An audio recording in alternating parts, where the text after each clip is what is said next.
катышып жаткан жетекчилерди тааныштырып койсом. Бул жерде 2024 жылдан ошо 25 жылдын 7 айына чейинки Ноокат районунда биз тараптан катталган жана тергелген жумуштар боюнча кыскача маалымат берип берсем. Значит, 2024 жылдан ушу күнгө чейин Ноокат району боюнча 7 кылмыш иши козголгон. Алардын арасынан коррупция менен байланыштуу, кызматтык абал менен жана пайдалануу, пара алуу жана уюшулган кылмыш өкүлдөрү менен байланыштуу барды. 6 кылмыш иши сотко жөнөтүлдү, 1 иш азыр тергелип жатат. Бул айыпталуучулар мэриянын кызмат адамдары, айыл өкмөттүн кызматкерлери, соттун судьясы жана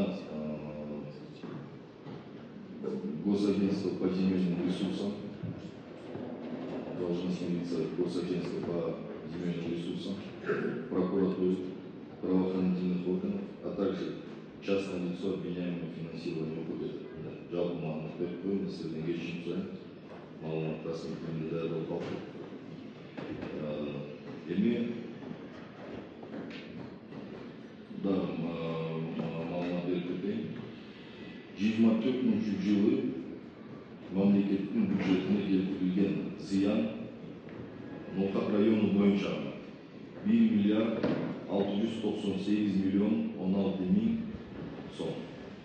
Анын арасынан бюджетке кайтарылган 1 миллиард 26 миллион 488 миң сом. Анын ичинен почти 1 миллиардка жакын бул натуральный види деп коебуз. И 31 миллион 131 миң сом бул акчалык түрдө. Так, 2025 жылы аныкталган ущерб 489 миллион сом, 160 миң. Анын ичинен мамлекеттин бюджетине 65 миллион 364 миң сом кайтарылды. Эми баягы эгерде бөлүштүрүп айтып кете турган болсок, коррупцияга бөгөт коюу боюнча правоохранительный органдарда уруксат берсеңиздер, мен орусча эле окуп берип коеюн, баарыбыз түшүнөбүз, баарыбыз эле түшүнүктүү. Значит, относительно противодействия коррупции в правоохранительных органах за 2024 год с поличным при получении денежных средств по факту вымогательства взятки был задержан следователь следственного отдела Ноокатского РОВД ТУЛУТ, который впоследствии был осужден и приговорен к штрафу в размере на сумму 1 миллион сом в пользу государства. При получении взятки 40 тысяч сом задержан с поличным следователем ОВД Ноокатского района, капитан милиции КХТ, впоследствии осужден Ноокатским районным судом. Из-за публикации в средствах массовой информации по факту регулярных незаконных поборов были задержаны службой внутренних расследований МВД 7 сотрудников КОМ Кубджарского района, ОВД Ноокатского района. Относительно противодействия коррупции в судебных и надзорных органах 24 с поличным при получении взятки в размере $3500 США был задержан заместитель прокурора Ноокатского района. Последним городскими областными судами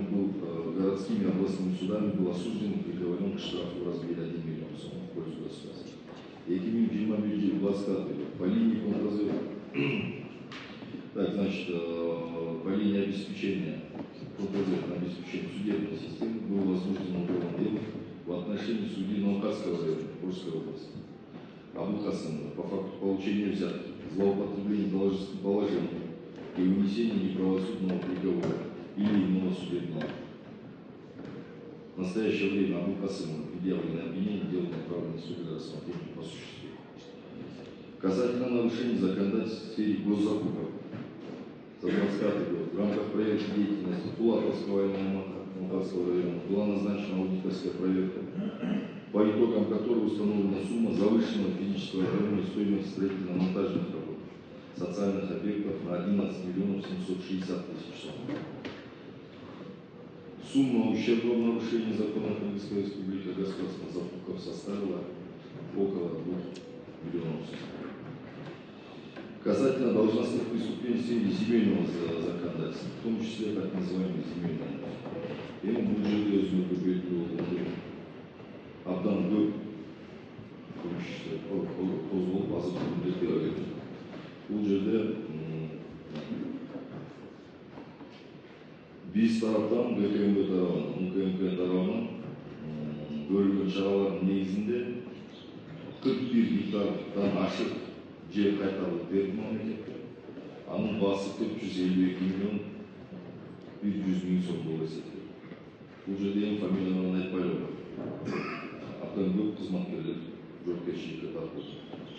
Андан тышкары 25 жылы в рамках уголовного дела относительно семьи Гафаров, барлығы белгілі болған Гафаров.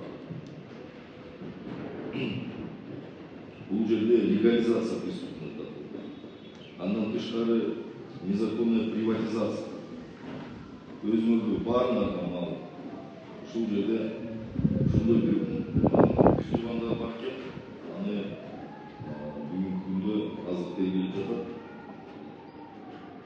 Өте көп қылмыс іштеріне қатысқандар бар екен. Ошолордун барлығына дейін біздің алдымызда Камчет Кудышевич чоң Ноқат районына байланышты болған чоң бір мәселелерді қойып кетті. Алардың арасында өзіңіз біліп отырсыз, ушул жерде администрацияның маңдайында тұрған 6 қабат имарат бар. Ушундағы 1 гектарға жақын жер, ошол дом культура салып, 600 адамды дом культура салғанда бөлінтірген жер. Ошолдун баары майдаланып, талқаланып, аргенге сатылып, ушул мамлекетке не деген зыяның бар келтірді. Ошонун баары боюнча бүгүн күндө өзүңөр көрүп атасыздар. Камчет Кудышевичтин бизге өткөргөн чогулушуна баарына күбө болду. Ушул жерде мына Ноқат районунан дагы ГРСтин кызматкерлери кармалды. Ушул эми мындай, мен бул маалыматтарды силерге бергениmin максаты жана себеби эмне экенин айтып коеюн. Ушул жерде отургандардын алдында үстүңөрдө маалыматтарыбыз бар. Жумуш жүрүп атат. Эгерде бүгүнкү күндө силер ошо преступленияларга аралашкан адамдар ойлогонуңуздар жеткирип коеюн силерге. Мен билинбей калып өтүп кетет мени деп ойлогонуңуздар. Адамдын санына жараша, биздин өзүбүздүн кызматкерлердин санына жараша жумуш өтө көп. Ошондуктан кийин мыйзамды бузган болсо, кийин ошо мамлекеттин мүлкүнө, мамлекеттин казынасына кол салган болсо, силер ойлогон, билинбей калат, өтүп кетет, же байкабай калат. Ар кимдин өзүнүн кезеги келет. Ошону мен жеткирип коеюн. Себеби дегенде өзүңөр күндө күбө болуп атасыздар. Биздин Кыргызстандын булуң бурчунда Камчет Кудышевич барган жерде ушул коррупцияга байланышкан жетекчилер кармалды. Ошол эмнеге ушунун баарын эмне үчүн көрсөтүп? Ошол бизге жазат, менге сабак болсун. Тилекке каршы эч кандай сабак албай атабыз. ешкім сабақ албағандай деп ойлаймын. Шумаға келгенде білінбей қалады деп ойлауға болмады. Бүгінгі күнде bir ғана УКМК-да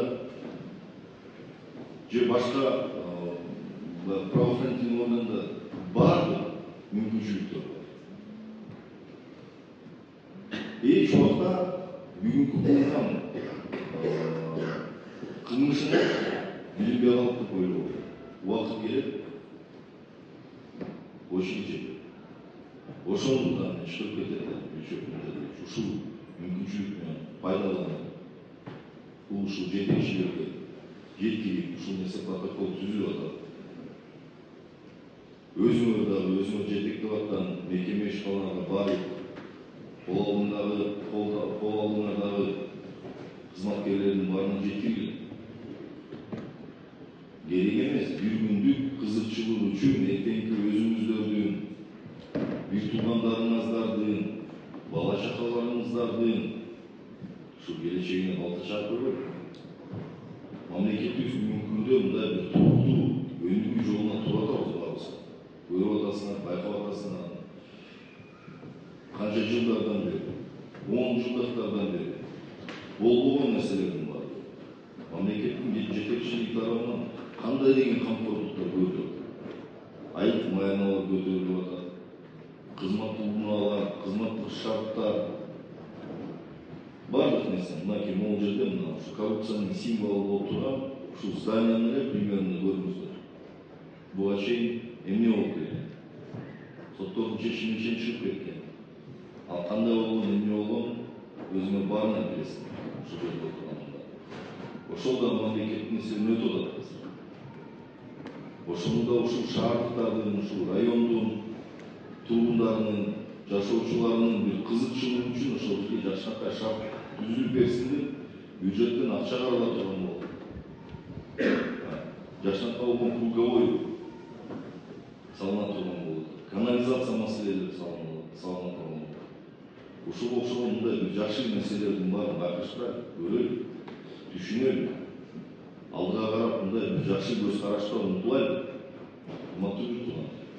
Эгерде кимдир бирөөдө ошондой бир арам ойлор бар болсо, арам ойлордон кайтылат. Кайтыш керек. Бул эч качан бизге дагы жакшылык алып келбейт, биздин балдарыбызга дагы алып келбейт. Келечектеги урпактарга да эч качан жакшылык алып келбейт. Элдин ыстыкысына кол салган, элдин ыстыкысын жеген эч качан жакшылык алып келбейт. Аны биякта баарыбыз түшүнөбүз, билебиз. Бүгүн башка убакыт, башка талап.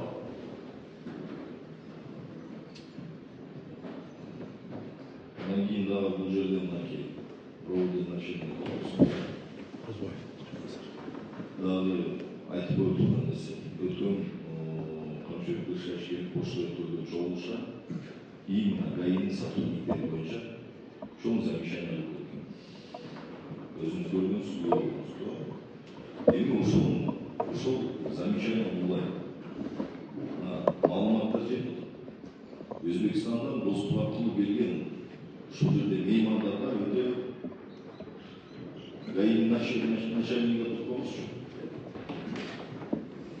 Орой мамиле кылыш деген бир алардан акча талап кылуу, пара талап кылуу өзүңөр да ачык. Эң мындай эл менен контакттешпегенсиңерсиң. Ошол жерден мындай мейманга келип, ушул жерде канча деген акчасын калтырып, ушул жерге элге канча пайда алып келген ошол турист. Биздин кооз жерлерибизди көрүп, алар барып реклама болочак. Тетиң Ташкенттен бери 500 километрден бери келип атат. Анан ошолор ушундай мамиле кылганда болобу? Алардан тыйын талап кылып, ошолордун эсебинен бир аз жулагалайын, алабайын деген маселе жакшылап карады. Кечирип болду, биз тараптан күндүз түндүз жумуш аткарылды. Эч качан билинбей калат деп ойлобу? Бүгүнкү күнү техниканын мүмкүнчүлүктөрү чоң экенин билесиңер баары. Түшүп калып, эртең өзүңөрдүн балдарыңардын, кыздарыңардын мындай келечегине балта чаап көрбөйт. Бул талап сурануш